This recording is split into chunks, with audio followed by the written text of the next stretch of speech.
Bonjour à tous, bienvenue sur XG Food, j'espère que vous allez tous très bien, ravi de vous retrouver pour cette deuxième vidéo qui va être dans la continuité de la première, sauf que cette fois-ci on va pas faire une analyse collective du PSG et du Barça, on va faire une analyse individuelle, donc on va analyser les joueurs les uns avec les autres, et comme vous avez pu le lire sur le titre de la vidéo, on va faire que la partie défensive aujourd'hui, parce que sinon c'était trop long et la vidéo elle aurait duré 2 heures, facile. Et donc, pour privilégier la qualité, dans le sens où on va pouvoir rentrer un peu plus dans le détail des statistiques des joueurs défensifs, je me suis dit on va faire ça par partie. Donc voilà. Pour rappel, et je réexplique très rapidement comment je procède, et comme ça après je ne le ferai plus pour les autres vidéos. Il y a les stats qui sont issus de Wayscout, d'accord, avec les stats brutes. Donc par exemple, il y a un joueur qui fait 100 passes avec 80% de taux de réussite. Et ben, je vais multiplier le 100 par le 80, ce qui va me donner le nombre de total de passes réussies. Donc il aura entre guillemets 80 passes réussies. Et à ces notes-là, je vais multiplier par des coefficients, d'accord, qui vont refléter un peu plus la réalité, parce que de la même manière, un carton jaune, ça peut pas valoir la même note qu'un carton rouge ou qu'une passe décisive ou n'importe quoi, d'accord. Donc j'ai vraiment mis des coefficients, je vais les afficher à l'écran. Et donc après, je fais le classement joueur par joueur. Vous verrez, on pourra classer les 4 défenseurs centraux, les 4 latéraux, ce qui nous donnera vraiment la hiérarchie sur les 4 latéraux et les 4 défenseurs centraux. Donc voilà, on est parti. On va commencer avec l'analyse des gardiens de but. Les gardiens de but. Donc on va passer aux stats liées spécifiques aux gardiens de but. Donc on va voir tout de suite au niveau des arrêts réflexes, Donnarumma qui domine un peu les deux autres gardiens. Au niveau des sorties de la même manière. Par contre, on voit tout de suite que le jeu au pied, c'est plus à l'avantage des gardiens du FC Barcelone. Au niveau des buts encaissés, on voit que Ter Stegen domine légèrement. Pareil au niveau des XCG, donc les buts encaissés attendus. Et au niveau des tirs subis, pareil. On va passer directement aux stats liés aux coefficients qui vont nous donner un indicateur un peu plus précis. Et voilà, on voit tout de suite qu'au niveau des arrêts réflexes, sur sa ligne, Donnarumma, il est très fort et qui domine assez largement les autres gardiens. De la même manière, au niveau des sorties, c'est moins marqué, mais on voit qu'il domine. Par contre, tout ce qui va être lié au jeu au pied, on voit qu'il y a, enfin, en tout cas pour ce qui est 6 mètres court, 6 mètres long et dégagement au sol, Donnarumma, il n'est pas à son avantage sur ce domaine-là. Donc voilà, on va rentrer un peu plus dans le détail des stats, notamment des stats défensives. Et donc, du coup, il y a tout ce qui est notion de duel défensif. En fait, les duels défensifs correspondent au 1 contre 1 globalement. C'est des 1 contre 1, les sorties en 1 contre 1. Donc là, on voit que Ter Stegen et Claudio Bravo sont bien devant le Donnarumma. Alors après, ça dépend aussi de la manière dont défend l'équipe, bien entendu. Au niveau des duels aériens, donc il faut vraiment qu'il y ait une notion de duel, donc une notion de contact avec l'adversaire pour cette notion de duel aérien. On voit que Donnarumma, quand même, sort nettement plus que les autres gardiens, en tout cas beaucoup plus que Claudio Bravo, et légèrement plus que Ter Stegen. Ensuite, il y a les duels ballon libre. Alors, duel ballon libre, j'aurais dû renommer ça, mais c'est les sorties dans les pieds quand l'attaquant il pousse un peu plus la balle ou quand la balle elle est un peu pas dans les pieds, le ballon n'est pas vraiment dans les pieds et il va sortir et la récupérer. Donc voilà, il faut imaginer l'attaquant qui pousse trop loin son ballon ou une frappe qui est contrée, l'attaquant qui jette pour prendre la balle et le gardien qui jette aussi. C'est ce type d'action-là et on voit que Donnarumma ici est très à son avantage. Au niveau des tacles glissés, on a un avantage pour les gardiens du FC Barcelone, très certainement parce qu'ils jouent beaucoup plus haut que le Donnarumma. Donc à mon avis, plus facile entre guillemets d'aller faire des tacles hors de la surface avec les pieds. Au niveau des interceptions, alors il n'y a pas de notion de duel dans tout ce qui est interception. Et là, pareil, on voit que le jeu un peu plus haut de Ter Stegen est à son avantage. Ballon perdu dans son camp, donc ça va être les relances qui vont être ratées. Notamment. Et bon, là, on voit qu'il y en a un peu plus côté Claudio Bravo et la même identique, je crois, côté de Donnarumma et Ter Stegen. Et dégagement et carton jaune, bon, on voit pas très bien, mais ça n'a pas trop d'impact de toute manière, ça. Et on va regarder avec le coefficient, justement, ça va nous permettre de voir un peu plus clair. Bon, au niveau des cartons jaunes, on voit que Donnarumma, on a vraiment eu beaucoup plus que les autres. Au niveau des dégagements, Claudio Bravo est légèrement devant. Voilà, globalement, on retrouve ce qu'on a vu juste avant, c'est-à-dire tout ce qui va être sorti dans les pieds et duel aérien. On a un Donnarumma qui va être plus présent. Par contre, tout ce qui va être en 1 contre 1 en face à face, par exemple, un Donnarumma qui est moins décisif que les deux autres et un style de jeu plus collé à la ligne, puisqu'il y aura beaucoup moins d'interceptions ou de tacles glissés. On va passer aux stats liées à la passe. Et là, c'est assez marrant parce que par exemple, les stats se superposent quasiment les trois, mais on voit que le volume de Ter Stegen sur la qualité de jeu au pied est vraiment supérieur. Donc déjà, ne serait-ce que la stat de passe totale, pour moi, donne beaucoup d'indications. Ça donne la disponibilité du gardien à jouer au foot, entre guillemets, j'allais dire, jouer au ballon avec les pieds. Et on voit que le Donnarumma est comme beaucoup moins disponible que Ter Stegen. Et ça, c'est problématique, je pense, quand on joue dans une équipe de Luis Enrique. Et je pense aussi que c'est pour ça que Lucas Chevalier arrive au PSG. Voilà. En tout cas, si vous êtes intéressé justement par cette vidéo, j'imagine peut-être la faire. Donnarumma, Lucas Chevalier, et expliquer pourquoi Luis Enrique, à mon avis, préférerais avoir un Lucas Chevalier qui, je pense, a un meilleur jeu au pied, mais il faudrait que ça se vérifie au niveau des stats, j'ai pas vérifié. Mais si vous êtes intéressé, n'hésitez pas à me le dire en commentaire. Donc voilà, globalement un jeu au pied très à l'avantage des gardiens du FC Barcelone. On va passer ça avec la loupe au coefficient, et il n'y a pas photo. Les deux gardiens du FC Barcelone sont largement meilleurs au niveau du jeu au pied. Donc on va pouvoir voir les notes globales des trois gardiens. Donc au niveau défensif, on a un Ter Stegen qui domine très légèrement Donnarumma. Sur le poste de gardien pur, entre guillemets, Donnarumma est légèrement devant Claudio Bravo et devant Ter Stegen. Et par contre, sur la qualité de passe, Ter Stegen, il s'envole complètement. Il est à 18,92 alors que Donnarumma, il est à peine à 13 et un Claudio Bravo à 16. Sur la moyenne totale, on a un Ter Stegen qui est devant. Donc sur l'ensemble, Ter Stegen est quand même un gardien plus complet que Donnarumma. Un meilleur jeu au pied et pas mauvais sur sa ligne et pas mauvais en défense, en tout cas il y a 10 ans. Voilà, moi je pense que Ter Stegen se rapproche plus du gardien que voudrait Luis Enrique que Donnarumma. Je pense que voilà, il n'y a pas faute. Donc voilà, Ter Stegen qui rejoint donc du coup ce 11, et on va passer du coup maintenant à Marquinhos et à Gérard Piqué, et on va comparer les deux joueurs. Alors là c'est juste la map de position. Donc on voit globalement, ils occupent le côté droit de la défense. Et on voit quand même un Marquinhos qui joue quand même plus haut que Piqué. Ce qui pose problème parce qu'on a vu quand même un Donnarumma qui sort très peu en dehors de sa surface, comparé aux deux autres gardiens. Donc défendre derrière le dos, etc., ça peut être problématique. Voilà. On va passer directement aux stats défensives. Et donc là, on a Marquinhos en bleu, Gérard Piqué en rouge. Et pareil, la notion de duel défensif, donc ça va être vraiment les duels défensifs, comme le nom l'indique. On voit qu'on a un Gérard Piqué qui est quand même bien meilleur que Marquinhos. Pareil pour les duels aériens. Les duels ballon libre gagnés, c'est comme tout à l'heure, il faut qu'il y ait un ballon entre guillemets qui soit pas dans les pieds, et ils vont vite le récupérer entre guillemets. Les tacles glissés, on a un Piqué aussi qui est supérieur. Le nombre d'interceptions, pareil. Par contre, il a perdu plus de ballons dans son camp, moins propre techniquement. Ballon récupéré dans le camp adverse, on a un Marquinhos qui en récupère nettement plus. Donc par rapport à la map qu'on a vue plus haut, c'est pas étonnant vu qu'il joue plus haut. Moins de dégagement côté Marquinhos et plus de cartons jaunes côté Gérard Piqué. On va appliquer les coefficients pour voir si ça entraîne une nette différenciation.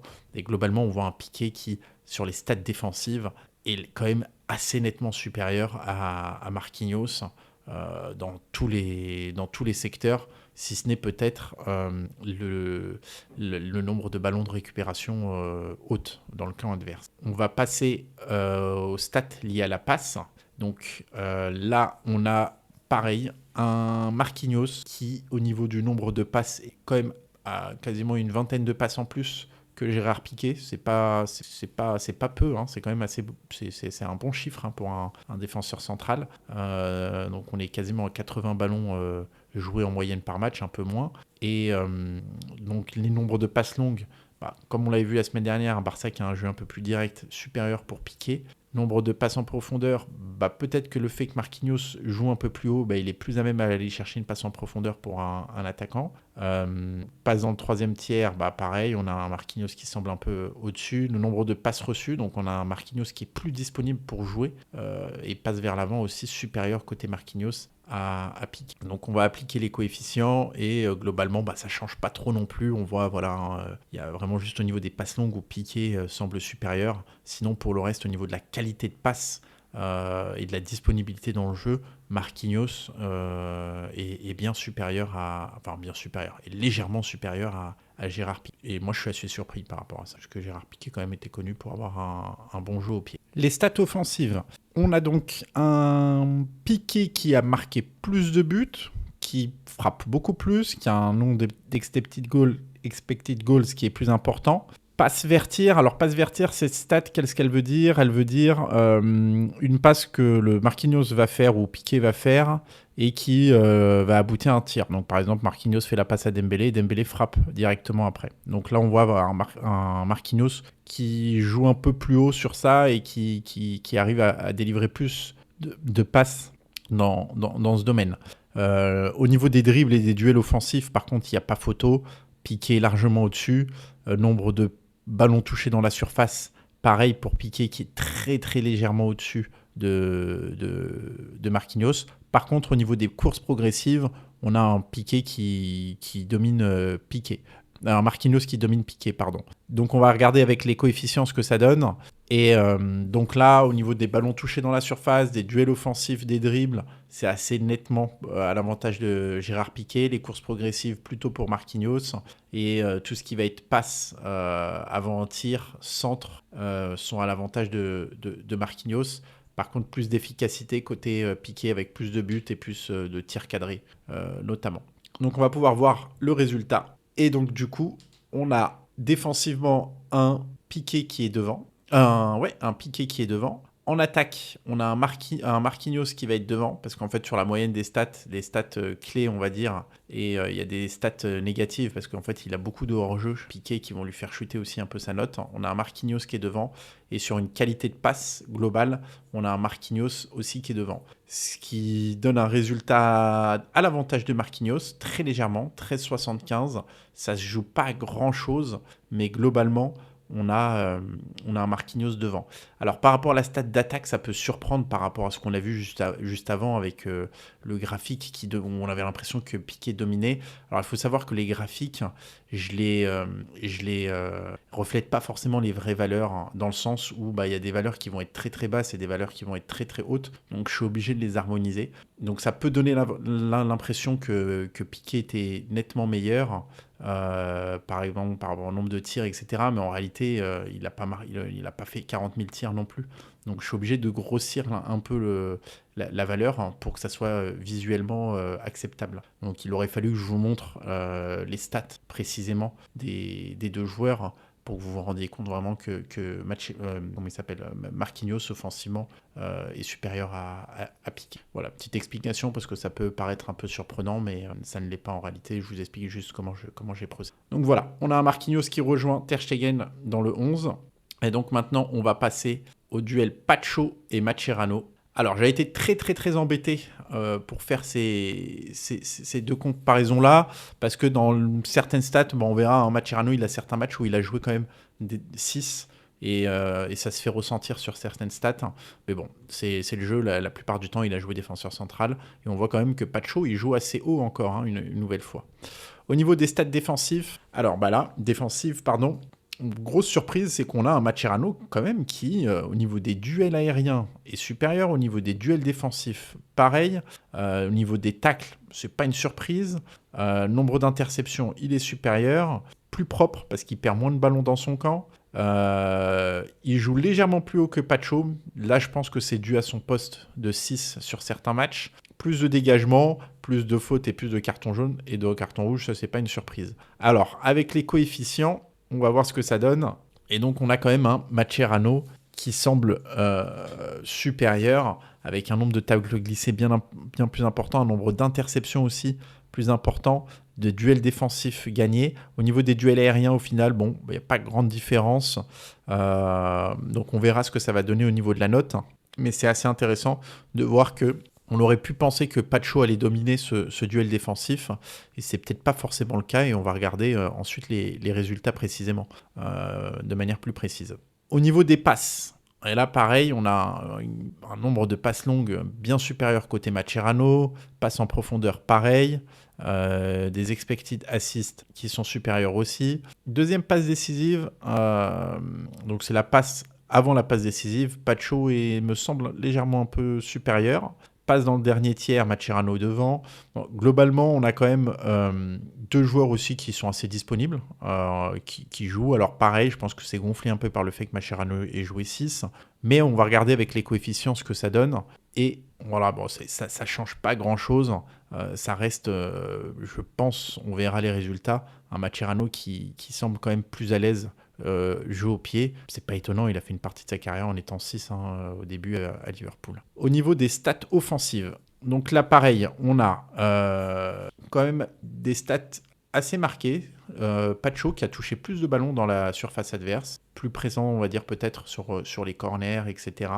Par contre, tout ce qui va être dribble, duel offensif, on voit que même au niveau des courses progressives, on voit que Mascherano est quand même plus à l'aise techniquement que Pacho.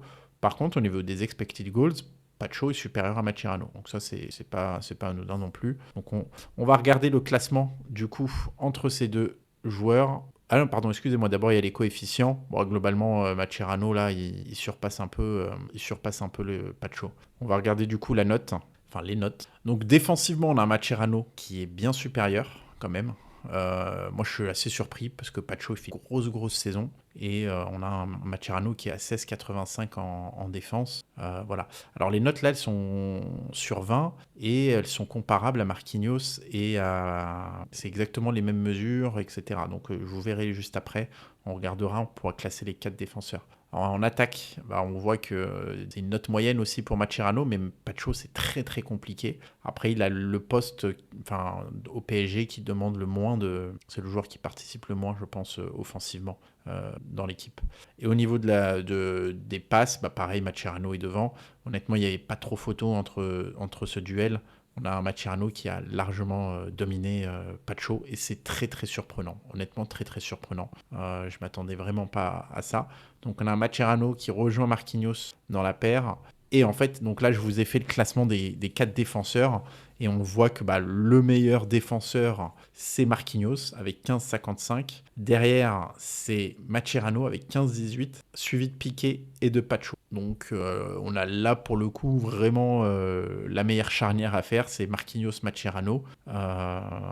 Et on voit Pacho en défense, il est meilleur que Marquinhos, meilleur défensivement que Marquinhos. Par contre, offensivement et dans la qualité de passe, Pacho est très en retard par rapport à Marquinhos. Et donc voilà, on va passer maintenant aux latéraux, et notamment avec le duel qui va arriver, Hakimi-Dani Alves. Et vous allez voir, très intéressant à voir. On a Dani Alves déjà et Hakimi sur la map. Ce qu'on peut constater tout de suite, c'est qu'on a un Hakimi qui offensivement a l'air d'être plus présent sur la map. Autant Dani Alves, c'est assez équilibré entre la partie dans son camp et dans le camp adverse.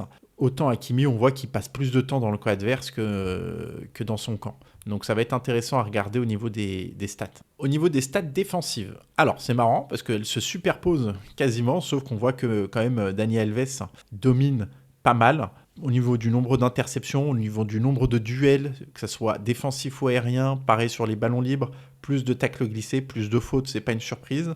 Par contre, toujours pareil, on voit que les joueurs du PSG récupèrent globalement plus de ballons dans le camp adverse que les joueurs du FC Barcelone. Je crois que des 3 joueurs qu'on a fait là, pour l'instant, c'est le cas à chaque fois. Et un peu plus de perte de balles dans son camp côté Hakimi. On va voir avec les coefficients ce que ça donne. Et là, il n'y a clairement pas photo défensivement entre les deux. Quand on applique les coefficients, donc ils vont multiplier certaines valeurs jugées importantes, on voit que Dani Alves est défensivement semble en tout cas bien supérieur, et on verra ça avec la note juste après. Donc défensivement, Dani Alves, ça correspond un peu à la map, on voit qu'il était plus présent défensivement que Hakimi. Au niveau des stats liées à la passe. Alors, on voit un Hakimi qui est plus disponible que Marquinhos, que Dani Alves, pardon.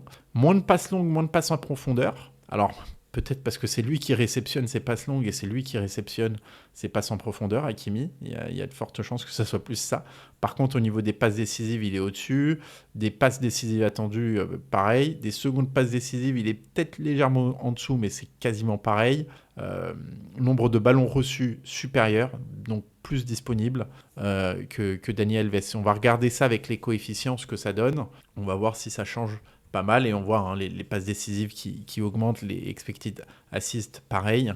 Donc on a, je pense, globalement quand même un Hakimi dans la qualité de passe qui me semble peut-être légèrement supérieure, ou en tout cas ça se joue pas à grand chose et on verra la note. Juste après. Au niveau des stats offensives, et là pareil, beaucoup plus de courses progressives côté Hakimi, plus de ballons touchés dans la surface, moins de duels offensifs, moins de dribbles, donc c'est moins un dribbleur et il va moins dans le duel offensif que Dani Alves. Par contre, passe qui va mener à un tir, il est supérieur. Nombre de tirs cadrés, il est supérieur. Nombre de buts, c'est supérieur. Et les XG aussi, on va regarder quand on met les coefficients ce que ça donne. Ouais, c'est assez significatif. Hein. Plus de hors-jeu, il joue plus haut, c'est normal.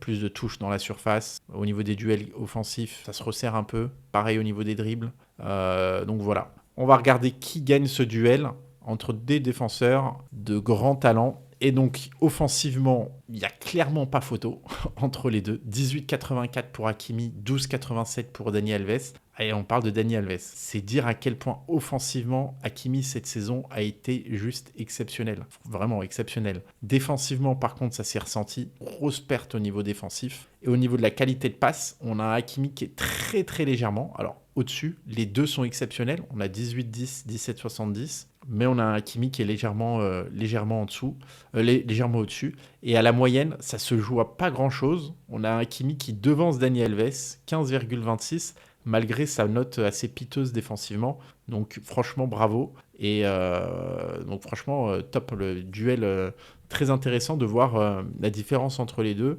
qui n'est pas évidente à voir au niveau visuel. Donc on a quand même un Dani Alves qui, au niveau de la présence défensive, était plus importante que celle de Hakimi. Alors après, ça peut s'expliquer aussi par le fait que y en a un qui a Messi devant lui, quoi, et que peut-être offensivement, il a moins besoin d'aller chercher. Mais bon, ça on regardera plus tard les stats de Messi et des autres. Donc là, on a Hakimi qui rejoint. Donc on a 2 Barcelonais, 2 Parisiens. Et on va faire Jordi Alba et Nuno Mendes.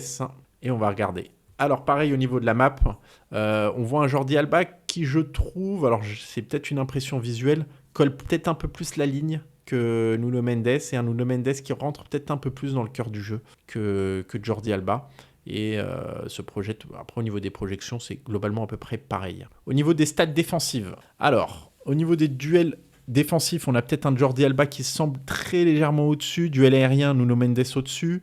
Les interceptions, Jordi Alba a l'air un peu au-dessus aussi. Ballon perdu dans son camp, moins propre pour Nuno Mendes. Plus de pertes, plus de déchets. Ballon récupéré dans le camp adverse, c'est la marque de fabrique du côté du PSG. Ils sont tous supérieurs que les joueurs du FC Barcelone dans ce domaine. Et on va regarder avec les coefficients ce que ça donne. Ouais, on a des duels aériens, c'est pas photo, mais bon, après, c'est pas le fort de Jordi Alba. Donc on regardera ce que ça va donner au niveau de la note, mais globalement au niveau des duels défensifs c'est quasiment pareil, il y a un léger avantage pour Jordi Alba.